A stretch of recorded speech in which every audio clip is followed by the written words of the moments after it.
A lot of people decide to move abroad because they want to go and live in a place where the cost of living is a lot cheaper than the United States.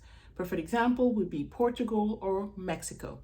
Now, the thing with many African capitals like Dakar, Abidjan, or even Accra is that the cost of living is probably equivalent or even more than some US cities. So when I'm looking at my budget, there are a few things that I'm going to share with you that will make our life a lot more expensive in Abidjan than here in Houston.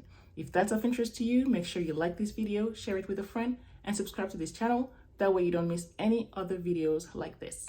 So the thing that you have to do before you decide to move abroad is to do your budget. You want to make sure you itemize all the expenses that you have right now in the US and compare them to all the expenses you might have in your new city.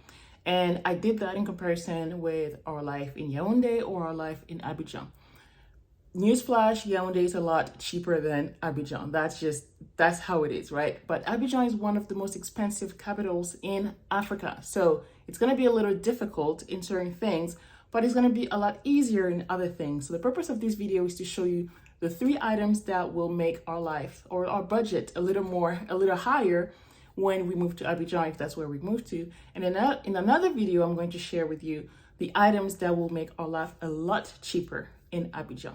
So the first item on the budget is housing. Housing in Abidjan can be very, very expensive, mostly if you want to live in a similar house as the one here in the US. So for example, a house in Houston that has, let's say, 4 bedrooms, okay? You might pay between $1,800 and let's say $2,500 a month, depending on where you are.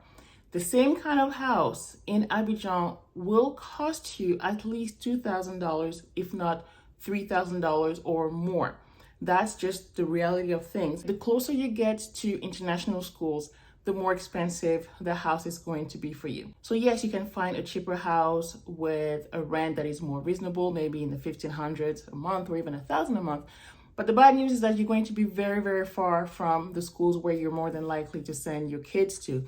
So you might spend an hour, if not 2 hours in traffic just to take your kids to school, and then again an hour or 2 hours to get your kids back home at the end of the day. So that's a choice you have to make. You can either spend more money on housing or you can spend more time in traffic. So that was item number 1. Item number 2 is related to that, is education. If you choose to send your school to an international school, if you want it to be English speaking, I think there are 2 or 3 main options. I visited one school in Abidjan, and let me tell you, you will never guess how much the tuition is. I'm going to give you a moment to guess. You've guessed? It's 21,000 US dollars per kid per year. Yes, that's more expensive than what I paid as an international student for 1 year of grad school. It's ridiculously high. The thing is that most parents don't even pay that tuition. Is most of the time people who work in multinationals or international organizations who have those fees, tuition and fees paid for, so they don't really pay for school. But for people who don't have this kind of corporate jobs, well, you'll have to pay out of pocket, right? So that makes it a lot more difficult when you're coming from a system where public education here in the US is just free. So you go from 0 to 21,000 per kid. So sure, you can pay per month, but it's still a lot of money. The third item in your budget that is going to make things a lot more expensive for you in Abidjan is imported goods. Obviously, everything imported will be a lot more expensive. That goes from foods to electronics. So anything that you want to have, like Oreos or a bag of Doritos or something that is not made locally, will be a lot more expensive.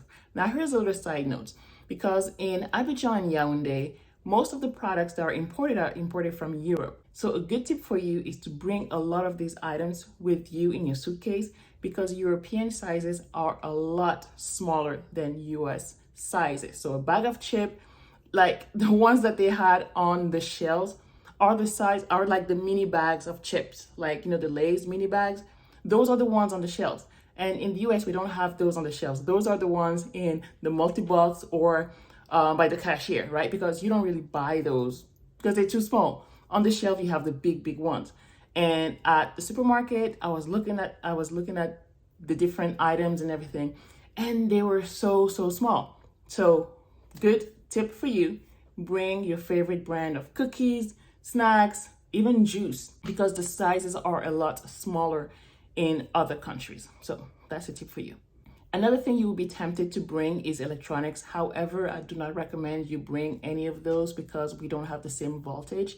So if you bring, let's say, an air dryer and that you want to plug in with an international outlet, like a universal outlet, it's going to blow up because the voltage is different over there. Okay, so that's just something you can bring that unless you buy those electronics in Europe. Or an alternative, that's something that I did on my recent trip, is for a portable alternative. For example, my flat iron, I had one, the one that you plug in, but I really needed to bring one with me. So I bought a wireless one, the one that is just used with either batteries or a USB charger. So it worked well because I didn't have to plug it in. So in that case, that's something that you can do. So in another video, I'm going to break down our whole full budget for Cameroon as well as Côte d'Ivoire. But for the purpose of this video, I wanted to share the 3 items that are really going to make your life a lot more expensive in Abidjan. I'm going to make another video with the items that are actually a lot cheaper in Abidjan than your items here in the US. If you like this video, make sure you give it a thumbs up, make sure you share it with a friend, and subscribe to the channel. That way you don't miss any of our videos documenting our progress as we decide to move back to the motherland. Until next time, bye.